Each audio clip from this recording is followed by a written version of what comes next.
हिंद दोस्तों। आज आपका फिर स्वागत है एसएस एजुकेशन पाठशाला में। आज हम एक नई सीरीज स्टार्ट कर रहे हैं जो कि इंटरनेशनल ऑर्गेनाइजेशन से संबंधित है। हम एक एक करके जितने भी इंटरनेशनल ऑर्गेनाइजेशन जितनी भी हैं या क्षेत्रीय जितने भी संगठन हैं उन सभी को हम एक एक करके देखेंगे। आज अपना फर्स्ट टॉपिक है सार्क। तो सार्क को देखने से पहले सबसे पहले हम देखते हैं कि किसी भी संगठन या किसी भी ऑर्गेनाइजेशन की स्थापना की आवश्यकता क्यों पड़ती है या सार्क की स्थापना की आवश्यकता क्यों पड़ी। जैसे कि आपको पता है कि सार्क स्थापना 1985 के अंदर हुई थी, लेकिन इससे पहले भी जो बाकी दुनिया थी उसके अंदर बहुत से संगठन स्थापित हो चुके थे। जैसे कि आसियान 1967 में बन चुका था, यूएन 1945 में बन चुका था, ठीक है। या और भी जितने भी संगठन हैं या साउथ अफ्रीकी संघ हो गया, ठीक है, इस प्रकार संगठन स्थापित हो चुके थे। अब किसी भी संगठन का स्थापना मुख्य उद्देश्य क्या होता है कि वो जिस क्षेत्र के अंदर स्थापित हुआ उस क्षेत्र में शांति स्थापित करे। सदस्य देशों के अंदर व्यापार, पर्यटन, या सदस्य देशों को अगर किसी देश के ऊपर कोई हमला होता है या कोई प्राकृतिक आपदा होती है वो उसकी सहायता करे, इसलिए किसी भी संगठन की स्थापना की जाती है। तो इसी के लिए सार्क की स्थापना, वैसे तो स्थापना इसकी 1985 के अंदर हुई थी, लेकिन की स्थापना कोशिश बहुत समय पहले की जा रही थी। इसकी 1954 में कोशिश काफ़ी हुई, लेकिन सबसे महत्वपूर्ण कोशिश बांग्लादेश 1971 के अंदर जब बांग्लादेश एक अलग राष्ट्र बन गया तो उस समय सबसे महत्वपूर्ण कोशिश जो बांग्लादेश के प्रधानमंत्री थे उन्होंने महत्वपूर्ण भूमिका निभाई। उनका नाम था जियाउर रहमान खान। जियाउर रहमान उन्होंने महत्वपूर्ण भूमिका निभाई। इसी के चलते 1985 के अंदर पूर्ण रूप से संगठन सार्क की स्थापना हो गई। जो उस समय इसमें 7 राष्ट्र थे, लेकिन वर्तमान में देश की संख्या कितनी है, 8 हो चुकी है। तो ऐसा वो कौन सा देश जो इसके 8वां देश जुड़ा, 8वां देश इसमें शामिल हुआ, वो देश था अफगानिस्तान।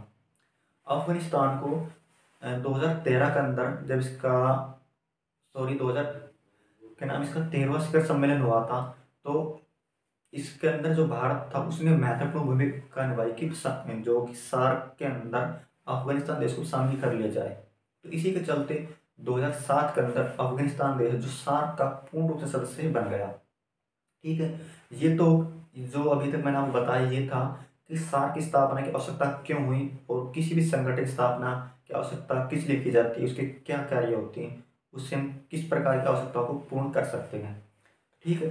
सबसे पहले देखते हैं कि सार्क की फुल फॉर्म क्या है। South Asian association for regional cooperation, ठीक है। तो आप इस बात को क्लियर कर लें कि ये एक क्षेत्रीय संगठन है, यानी कि एक पर्टिकुलर रीजन के अंदर ही कार्य करता है। जो भारत है, भारत की बाउंड्री लगते हुए देश या भारत के आसपास जितने भी देश हैं, जो क्षेत्रीय एक पर्टिकुलर एरिया के अंदर देश है, उसी के लिए कार्य करता है।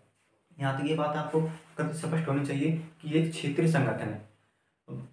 जितनी भी 8 के 8 राष्ट्र हैं वो अपने, यानी कि 8 के 8 राष्ट्र अपने तकनीकी हस्तांतरण, ठीक है, पर्यटन को बढ़ावा देंगे, फ्री ट्रेड को बढ़ावा देंगे, इस प्रकार के कार्य करेंगे जिससे कि क्षेत्रीय शांति बनी रहे और ये देश एक दूसरे से कंधे मिलाकर कि अपना सब मिलकर अपना यानी कि विकास कर सके। इसलिए संगठन की स्थापना हुई थी इसका, और इसका मुख्य उद्देश्य था, ठीक है। तो ये देख लिया। अब हम देखते हैं कि वे जो 8 राष्ट्र हैं वो कहाँ कहाँ पड़ते हैं। फर्स्ट तो है नेपाल, ये नेपाल हो गया, ठीक है। एक भूटान, बांग्लादेश, इधर हो जाएगा श्रीलंका, ठीक है।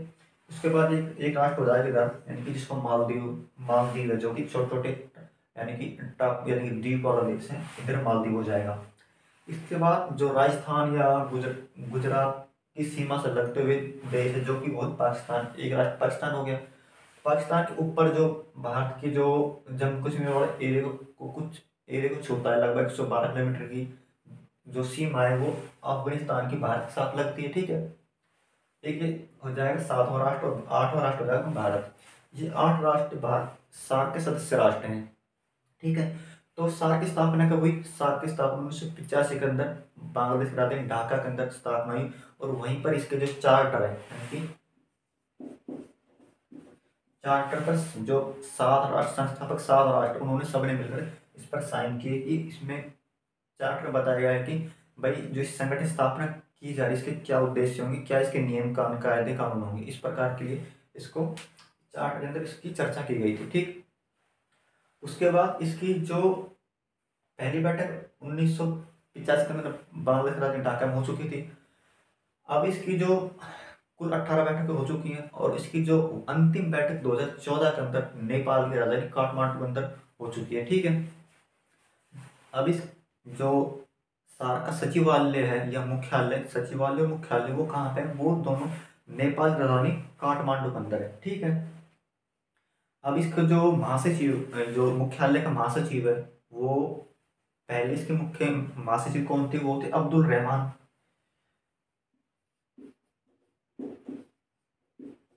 अब्दुल रहमान वो मुख्यालय के पहले महासचिव थे। ठीक है,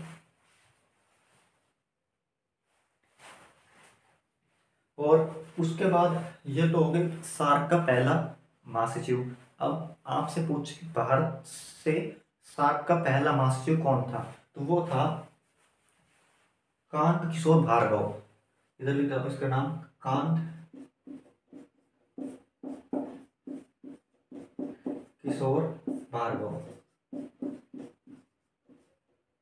ठीक है, ये भारत की तरफ से पहले महासचिव थे। और लेकिन पूछे कि सार्क के 8 देशों में इसका पहला महासचिव कौन था, तो वो था अब्दुल रहमान। ठीक है, इस बात को क्लियर कर ले। ये तो हो गया पहला, ये भारत से पहला। अब कुछ वर्तमान में इसका महासचिव कौन है, जो कि श्रीलंका संबंधित रखते हैं। 2020 या 21 के अंदर इसके जो महासचिव बने हैं वो है एसला रुबोन वेरापून, जो कि श्रीलंका से संबंधित रखते हैं। ठीक है, ये इसके वर्तमान के अंदर महासचिव हैं।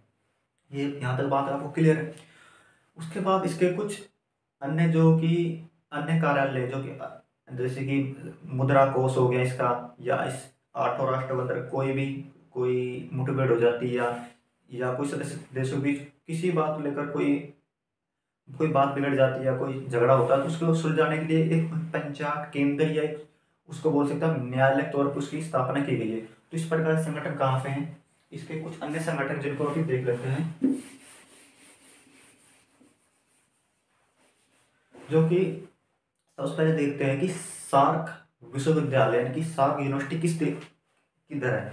तो सार्क यूनिवर्सिटी अपने ही देश भारत के अंदर नई दिल्ली के अंदर है सार्क यूनिवर्सिटी। ठीक है, उसके बाद आ जाएगा जो कि सार्क विकास कोष यानी कि जो सार्क के सदस्य राष्ट्र हैं उनके लिए एक बैंक की स्थापना की गई है कि सदस्य राष्ट्र जो कि 8 के 8 राष्ट्र हैं वो अपना इसमें पैसा जमा करेंगे, यानी कि थोड़ा थोड़ा सा पैसा डालेंगे इसके अंदर। उसके बाद जब किसी राष्ट्र को जरूरत पड़ती है तो वो इससे पैसा ले सकते हैं और अपना ग्रोथ या विकास कर सकते हैं। तो वो कहाँ पे, वो भूटान के अंदर है, यानी कि सार्क विकास कोष वो कहाँ पे, भूटान के अंदर। ठीक है, उसके बाद आ जाएगा सार्क पंचाट परिषद।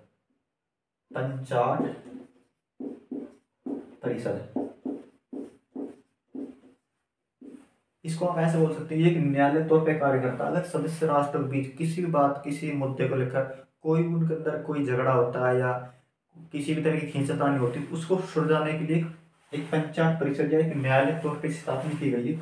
वो कहाँ, वो पाकिस्तान के अंदर है। ठीक है, इसका मुख्य कार्य क्या है कि सदस्य राष्ट्र के बीच कि कोई झगड़ा हो जाता है, सीमा विवाद हो जाता है, किसी भी अन्य प्रकार कोई विवाद होता है, तो उसको सार्क पंचायत परिषद के अंदर उसको सुलझाया जाएगा। वो कहाँ पे, वो है पाकिस्तान के अंदर। ठीक है, यहाँ तक ये बात क्लियर होगी। उसके बाद देखते हैं कि ये तो क्या बात आपके लिए क्लियर है। तो जो अभी टॉपिक हमने चर्चा की ये सार्क संबंधित था, और अगर ये आपको वीडियो अच्छी लगे तो इसको आपको लाइक करें, शेयर करें, चैनल को सब्सक्राइब जरूर कर लें। मिलते हैं किसी नेक्स्ट वीडियो के साथ।